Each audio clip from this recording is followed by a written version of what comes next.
বাংলাদেশ এখন স্ট্র্যাটেজিক সম্পর্ক চায়। উন্নয়নের স্বার্থে বাংলাদেশ সবসময় বৃহৎ অর্থনৈতিক শক্তিগুলোর সঙ্গে ঘনিষ্ঠ যোগাযোগ বজায় রেখে আসছে। স্বাধীনতার পর থেকে বাস্কেট কেস হিসেবে ভুলভাবে পরিচিত দেশটি তার বিস্ময়কর উত্থানে সবারই মনোযোগ কেড়েছে। আর তাই বর্তমান ও ভবিষ্যৎ সক্ষমতা বিবেচনায় বাংলাদেশ এখন অর্থনৈতিক সম্পর্কে কৌশলগত তথা স্ট্র্যাটেজিক সম্পর্কের উপরই জোর দিচ্ছে। এতে অনেক দেশের সঙ্গে বাংলাদেশের সম্পর্কে বেশ বড়সড় পরিবর্তন আসবে বলে ধারণা করা হচ্ছে। এই বিষয়ে জানতে চাইলে পররাষ্ট্র সচিব মাসুদ বিন মোমেন জানান, স্বাধীনতার 50 বছর পর আমরা মনে করি আমাদের রাজনৈতিক প্রজ্ঞার পাশাপাশি অর্থনৈতিক পরিপক্কতাও এসেছে। সব মিলিয়ে এমন একটি অবস্থান যে তৈরি হয়েছে তা আমরা দেখতে পাচ্ছি। এখন দ্বিপক্ষীয় সম্পর্কে বাণিজ্য ও বিনিয়োগ সবচেয়ে বড় ও গুরুত্বপূর্ণ উপাদান, এমনটা জানিয়ে তিনি বলেন, স্বাভাবিকভাবেই পরবর্তী পদক্ষেপ হচ্ছে কৌশলগত বা স্ট্র্যাটেজিক সম্পর্ক। এই সম্পর্কের ক্ষেত্রে প্রতিরক্ষা সহায়তার বিষয়াদি আছে এবং একই সঙ্গে অন্যান্য সহায়তা যেমন ICT, cyber security, counter terrorism, উগ্রবাদ মোকাবেলা থাকতে পারে। এই সবই স্ট্র্যাটেজিক সম্পর্কের উপাদান। আর এই ক্ষেত্রে সমমনা দেশগুলোর সঙ্গে কৌশলগত সম্পর্ক করার ক্ষেত্রে বাংলাদেশের আগ্রহ রয়েছে।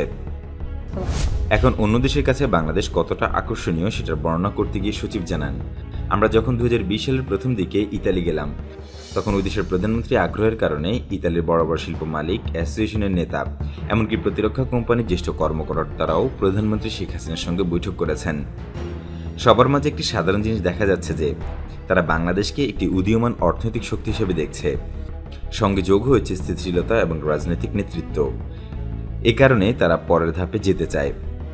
মধ্যপ্রাচ্যের দেশগুলো সাধারণত বাংলাদেশকে শ্রমিক পাঠানো দেশ হিসেবেই মনে করে। এখন তাদের এই ধারণা কিছুটা হলেও বদলেছে বলে জানান পররাষ্ট্র সচিব। তিনি বলেন, মধ্যপ্রাচ্যে আমাদের একমাত্র বিবেচনার বিষয় ছিল মানুষ পাঠানো, কিন্তু তারা এখন বাণিজ্য বিনিয়োগ এমনকি কৌশলগত সংলাপ নিয়েও আলোচনা করছে। সম্প্রতি ওমানের সঙ্গে প্রথম ফরেন অফিস কনসালটেশনের অভিজ্ঞতা বর্ণনা করতে গিয়ে তিনি জানান, সেখানকার কর্মকর্তাদের সঙ্গে আমি অনেক বিষয়ে আলোচনা করেছি। এর মধ্যে অভিবাসন নিয়ে আলাপ হয়েছে বলা যায় 15%। ওই দেশের পররাষ্ট্র সচিব বর্তমানে বাংলাদেশের সাথে সম্মত হয়েছেন যে দুই দেশের সম্পর্ক শুধু শ্রমবাজার ভিত্তিক হওয়ার কোনো কারণ নেই। সম্পর্ক এগিয়ে নিয়ে যাওয়ার ক্ষেত্রে আমাদের একটি ভূমিকা রয়েছে এবং এখন বাংলাদেশকে ভিন্নভাবে উপস্থাপন করতে হবে। প্রতিটি দেশ তাদের নিজস্ব জাতীয় স্বার্থে চলে, বাংলাদেশও ব্যতিক্রম নয়।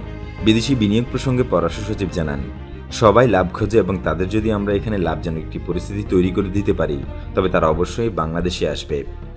এর জন্য আমাদের বর্তমান ও ভবিষ্যৎ সক্ষমতা বিবেচনায় নিয়ে মন মানসিকতায় পরিবর্তন আনতে হবে। প্রথাগত চিন্তাভাবনা থেকে বেরিয়ে আসতে হবে বাংলাদেশকে।